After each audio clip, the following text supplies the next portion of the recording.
Now, Sports Talk with Broads. Here's Hunter Brody.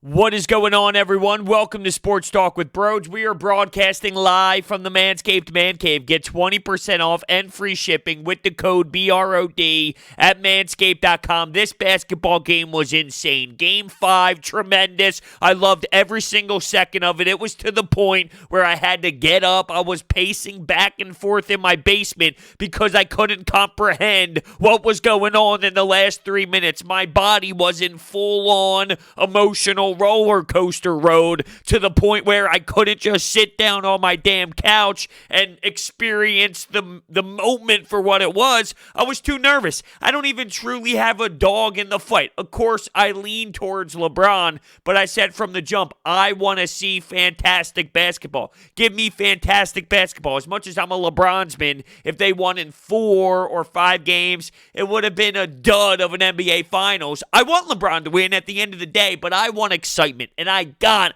excitement. This was a game where you need to appreciate the beauty of sports. LeBron James, 40 points, magnificent, those late buckets, the big time and one that he got when he was getting attacked and mauled, getting to the rim. It was a tremendous effort by him, but obviously Jimmy Butler was tremendous as well. 35-point triple-double. Duncan Robinson contributing as that secondary piece. And here's where I question, though, the Miami Heat.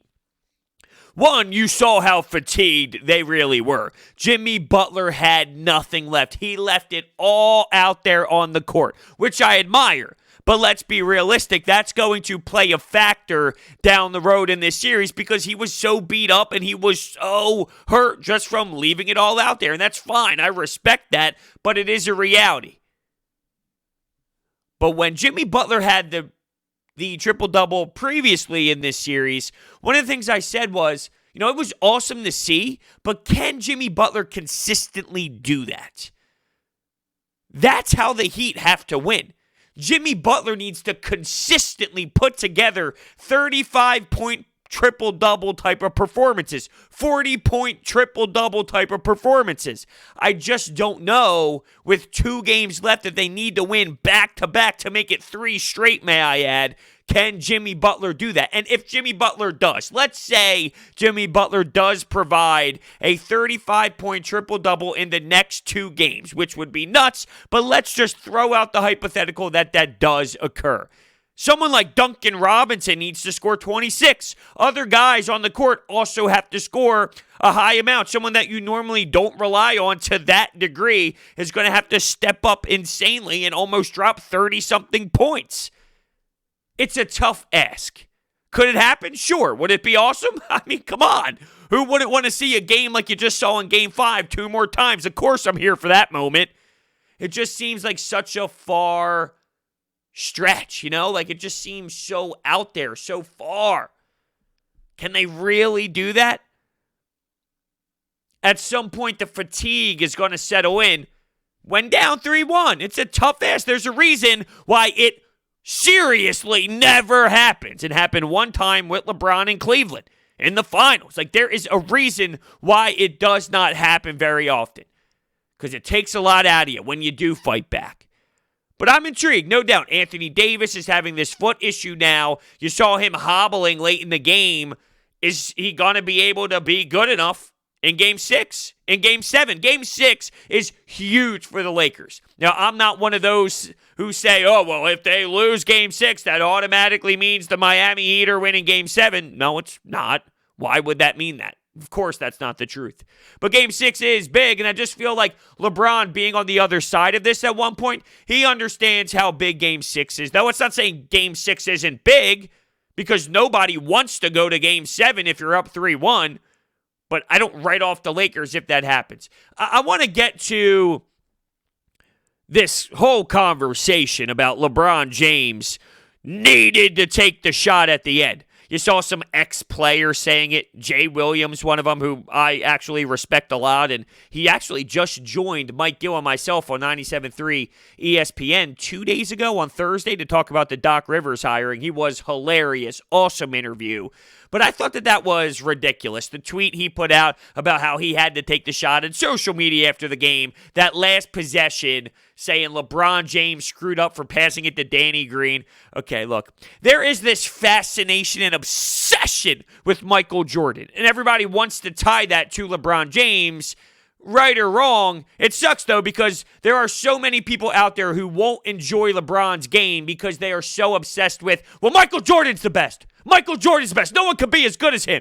So you don't appreciate how great LeBron James is because you're stuck in your own mind about Michael Jordan. So there's this obsession with Michael Jordan who took the last shot. So that means everybody else who is a superstar needs to take the last shot or they're not a true superstar. There's other ways to be a great basketball player. And LeBron James was triple teamed to the point where Danny Green was so wide open. Go back and watch that play, please. Go back and watch it. The reason why Danny Green was that wide open, he was insanely wide open. Why do you think that was? Because everyone swarmed LeBron and said, we're not giving you this shot. And the narrative of, well, who cares? He's supposed to be the best anyway, so he has to find a way. Yeah, in La La Land, when you're irrational, the right play was made. If Danny Green hits that shot, guess what? You talk about how beautiful of a pass that was because it was a beautiful pass. And for the MJ crowd, you ever hear of Steve Kerr? Hey, Kobe fans, you ever hear of Ron Artest? Players made big shots other than the superstars in the past, and they pass the ball to them, and they go to other players in other moments. It's a reality. I know you don't want to admit it, but it's the truth. LeBron James made the right play. Danny Green needs to hit that damn shot. Career 40% three-point shooter, multiple-time champion. You have to deliver in that moment. That is way too wide open to come up short. And then when Morris gets the ball, what's he try to do? Put it in the post? And it was a horrendous pass over the head? It looked ugly late. Then if you want to get on the coach, Vogel of the Lakers, and I heard Tim Legler say this after the game, and I thought it was a very interesting point. There was a moment in the third quarter when Duncan Robinson took a charge, and I'm using air quotes because he was clearly moving, but they called the foul on LeBron, and LeBron went for the replay real quick. He put his fingers up, wanted his coach to challenge it, which he did. It did not get overturned. They burned the timeout, and then late in that game, when there was about 1 second left, it was just above one and it was 1.6 or so, somewhere around that.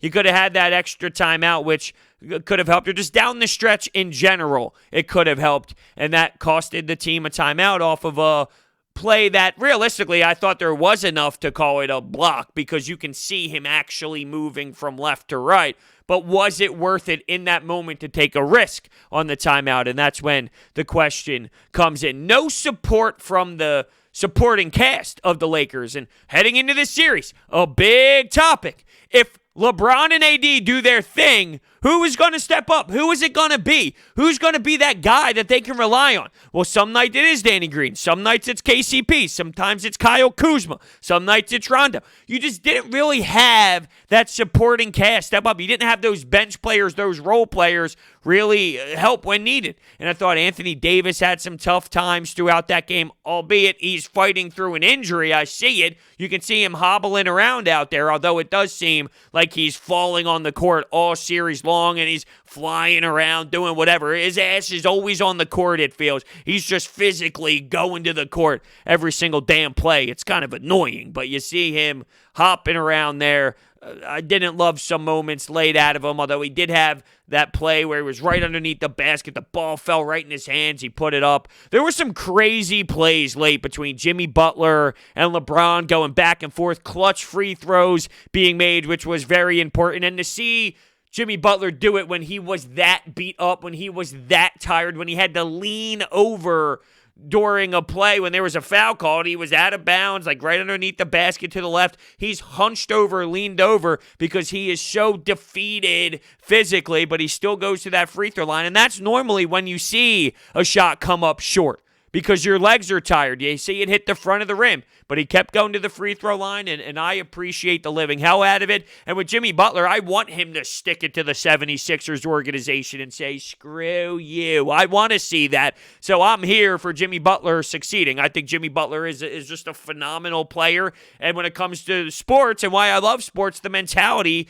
is there. The guy just never gives up. He's very confident in his game. And I thought one adjustment that he made specifically, you saw Anthony Davis play well on Jimmy Butler previously in this series. Well, in this game, he wasn't afraid to pop that mid-range jumper over top of Anthony Davis. Now, with the foot injury, you can argue maybe taking him at times would be beneficial, but before all like the foot injury, the ankle injury, the heel injury, whatever it is, I think it's the heel, right? Before that came into play, like he was executing and taking those mid-range shots because he could shoot over Anthony Davis instead of trying to force it to the rack, and that's where he would get blocked or he would get denied, and the momentum would change a bit. But I'll tell you what, that Game 5, incredible. Game 6 on Sunday, not a big fan that it's on the same day as Sunday Night Football. I've hated all of the news and all of the rating talks when it comes to the NBA Finals, but it's been bad. And there's actually been better storylines in baseball playoffs, which is sad, really. And that's no knock on baseball, but realistically, baseball is a very regionalized sport, and it shouldn't compare whatsoever to the NBA Finals. Like, it shouldn't compete with the NBA Finals, yet in this wonky world that we're living in, you have football on, which overpowers everything. You have baseball in its standard time. This is the time of the year where baseball is supposed to be in play. And then you have the NBA Finals. It's just horrible. And for the people that want to say it has something to do with politics, it's just not true. You can run with that narrative because I know it fits your agenda and what you want to say, but it's just not reality. It's poor based off of the lack of fans being there. I think that takes away from the experience. I still love it. I still enjoy it, but there's obviously a piece of it missing that would make it even more beautiful than it really is as a whole. I think the fact that it is a big year when it comes to politics. I do think because it is an election year, there are people that are more focused in that than the NBA Finals. The fact that football's on and all that, cord cutting is in play. So if you want to run with it that the NBA Finals is happening or the ratings in the NBA Finals is happening because of political stuff and statements made by these players, have fun with it. That game was awesome.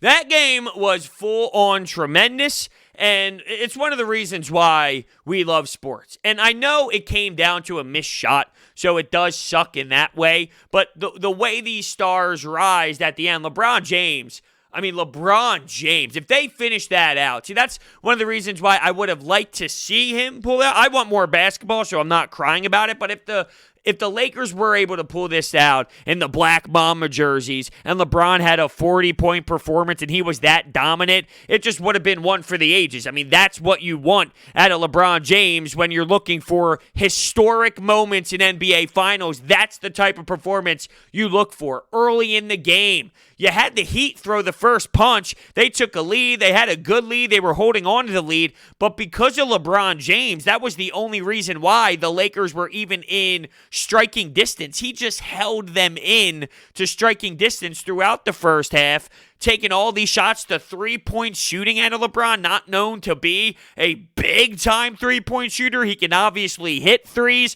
but to the level that he was earlier in the game, crazy. Now, look, I mentioned that I can't expect Jimmy Butler and one other teammate to have the type of performances that they had this game two more times, and you can throw that back at me. Will LeBron have another 40-point performance?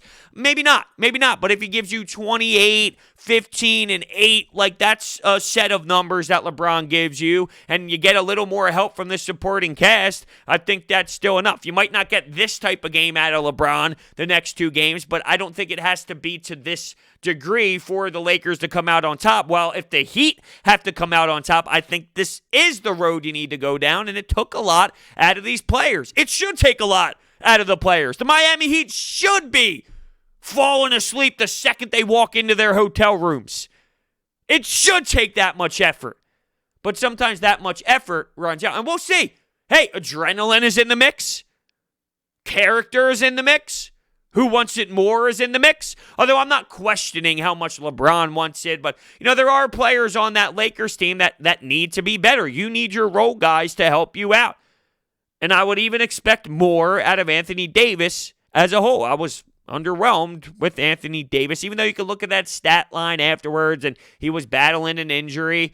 I thought there were moments throughout this series to this point where AD was balling, but I saw some moments where it's like, ooh, okay, AD, all right. I expect more. And I think that's only because I look at him as a player who can be better. You look at the stats afterwards, and I know you're going to say, bro, you're crazy. But guess what?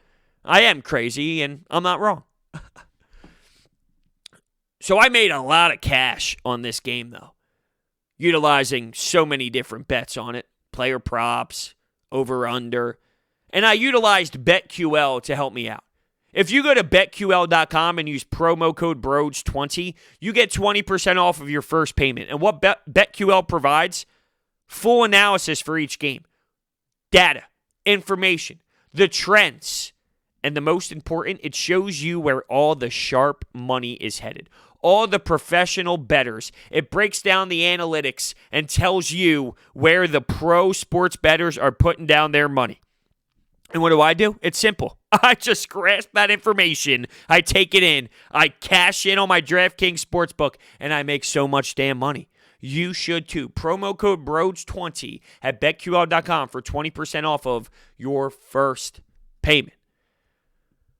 Wow. Sometimes it takes me a little bit of time to get over what the hell just happened. I like to listen to the press conferences afterwards, whether it's Eric Spoelstra, LeBron, Anthony Davis, Jimmy Butler. It's like, wow, I need to take a couple deep breaths because, as I mentioned, it's hard for me to really sit down and just watch. I'm up and down. I'm pacing. I literally have like this hallway in my basement. My TV's on the wall here.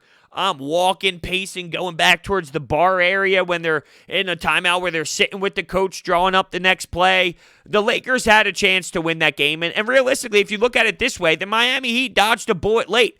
Now, you will triple team LeBron James in a 40-point game like LeBron has, right? You're not just going to allow him to take it to the rack and get fouled or whatever the case may be. You're going to suffocate him. You're going to force the ball out of his hands and then say, I will live and die with another player on their team making that shot.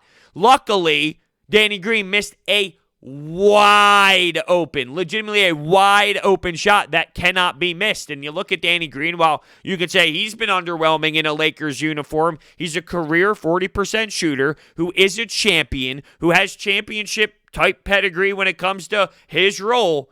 You got to make that shot. Like, the fact that people like to bash LeBron for this, I get it, right? Like, I feel the bashing of LeBron only shows him respect at the end of the day, whether those people know it or not. The problem is people don't know that, but I talked about the obsession with MJ and how they have to compare that to LeBron's game. The reason why those people have to downplay LeBron so much is because they feel like there is some sort of debate going on. They would claim that there's no way in hell. It's not even close, they say. But there's a reason why they have to look so down on LeBron in every single moment, even when it is the correct moment, which it was the correct moment to pass the basketball to an extremely wide open 40% career three-point shooter.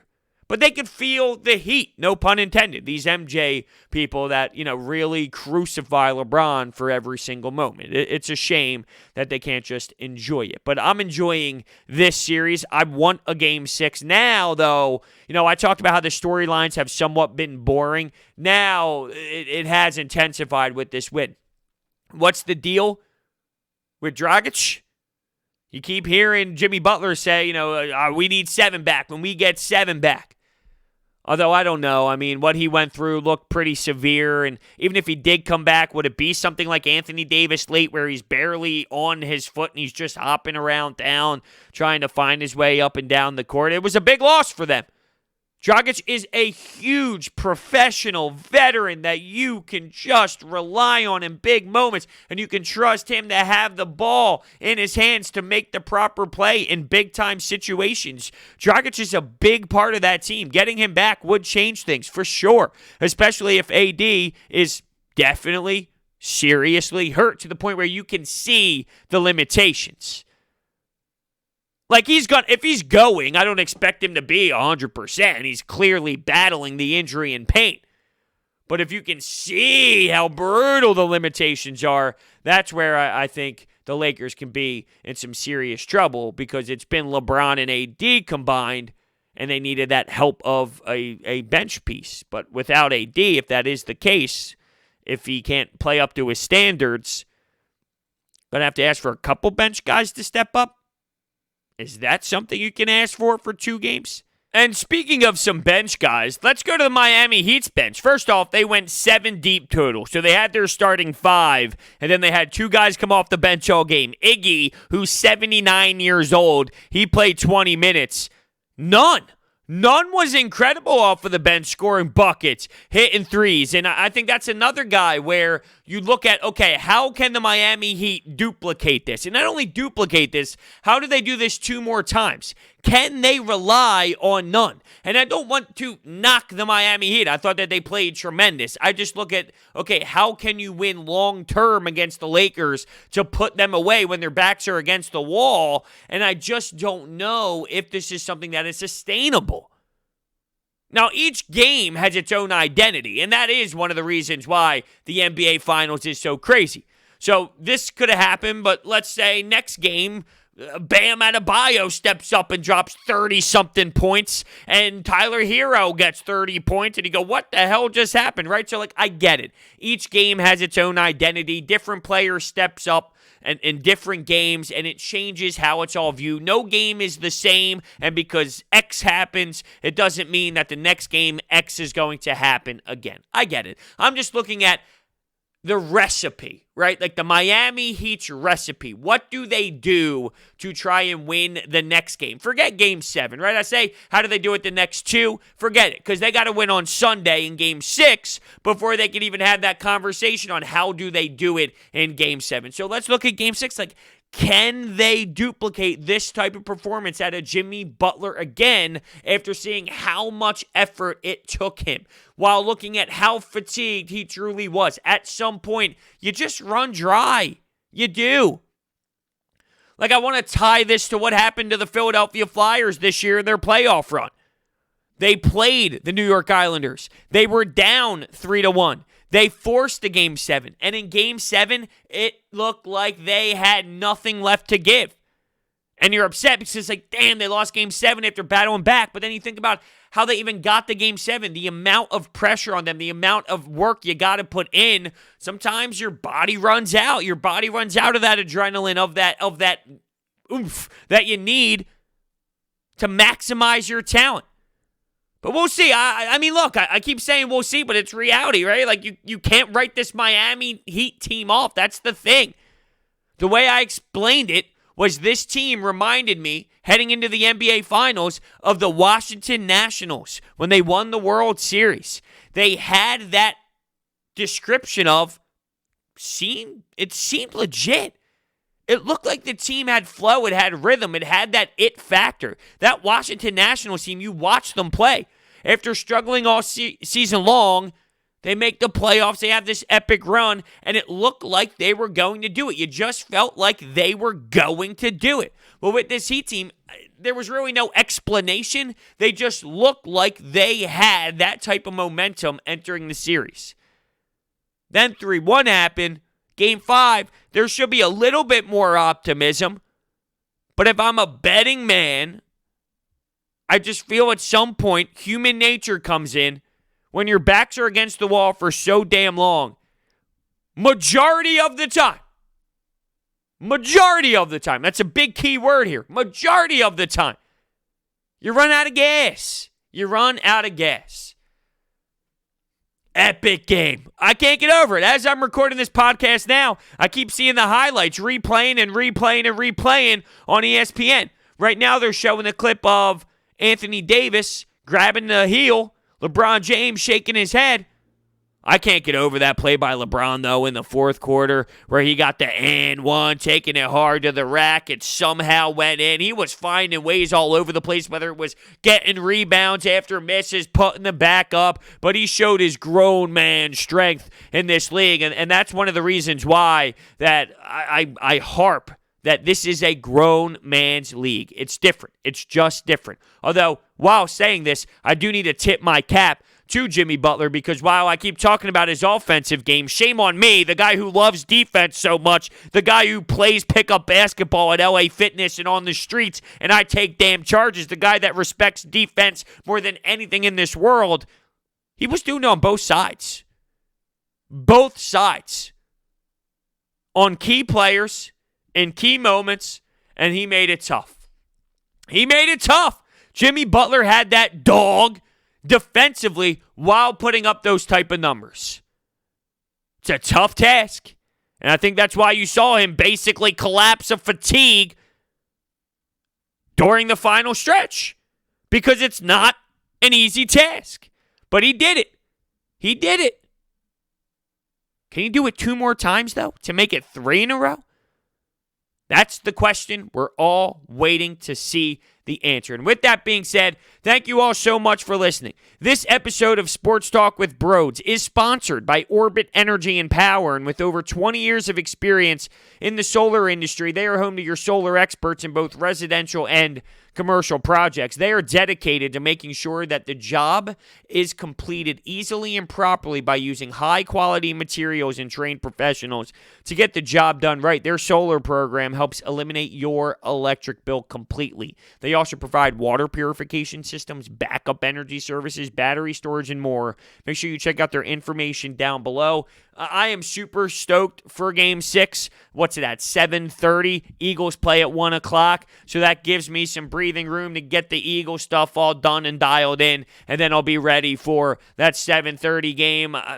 It's football, though. Football going up against it. The beauty of the Manscaped Man Cave, though, is having the 3 TV setup. So you bet your ass I'm locked and loaded no matter what the hell is happening on Sunday. And I'm going to be diving into all the action. It's going to be crazy. Very entertaining. Epic game. One of the best games we've got, not only in the finals, just in the bubble as always. One of the best games that we got. The action was crazy late, and the players were stepping up making plays. Sadly, the last play wasn't made, but before that, that final 3-4 minutes was insanity. And us basketball fans, we had something that we can walk away proud of, just knowing, if you don't have a dog in the fight, that is. And I kind of do, and I kind of don't. Just from an enjoyment of basketball standpoint, let's give those claps. Thank you all so much, and I will see you next time.